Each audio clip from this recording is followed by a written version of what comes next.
રખોપા કરો ને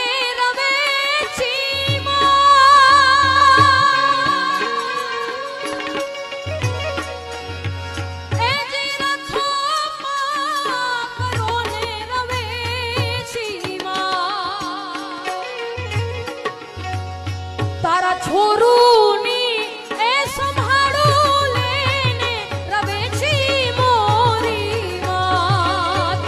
તારા છોરું